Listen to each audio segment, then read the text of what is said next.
കണ്ണിലാവരുതേ, കണ്ണിലാവരുത്. ഇതുവരെ മാങ്ങ ഇതുവരെ കായ്ച്ചിട്ടുണ്ടായിരുന്നില്ല നമ്മളീ മാവുമല്. അപ്പൊ നമ്മുടെ മോതിരവള ഇത്തവണ ഇട്ട് കൊടുത്തു. കഴിഞ്ഞ ഒക്ടോബർ ആകുമ്പോ കയ്യില് മോതിരവള ഇട്ടതിന്റെ റിസൾട്ടാണ് ഇത്രയും മാങ്ങ ഉണ്ടായത്. ഒരുപാടൊന്നുമില്ല, പക്ഷെ കഴിഞ്ഞ വർഷങ്ങളിൽ 1-2 മാങ്ങ മാത്രമേ ഉണ്ടായിരുന്നുള്ളൂ. ഇത്തവണ നന്നായിട്ടുണ്ടായി. പക്ഷെ പഴുക്കുമ്പോ പുഴു വരുന്നുണ്ട്. അപ്പൊ പഴുക്കനായിട്ട് മുമ്പ് നമ്മ പൊട്ടിക്കുകയാണെങ്കിൽ അതൊരു ഉപകാരത്തിൽ കൊള്ളും. അപ്പൊ മോതിര വളയം വളരെ എഫക്റ്റീവാണ് കേട്ടാ.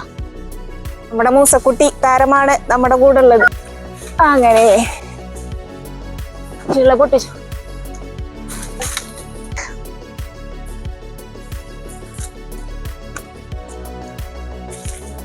കഴിഞ്ഞ. അപ്പൊ മോതിരവളയം വളരെ എഫക്റ്റീവ് ആണെന്നുള്ളത് നമുക്ക് ഇവിടെ മനസ്സിലായി. മോതിരവളയം കാണിച്ചു തരാം. കഴിഞ്ഞ മൂസ നമ്മുടെ മോതിരവളയം ഇതിന്റെ റിസൾട്ടാണ് നമുക്ക് ആ മാങ്ങ കിട്ടിയത്. ഇറങ്ങിക്കോളൂ, വീഴരുതേ.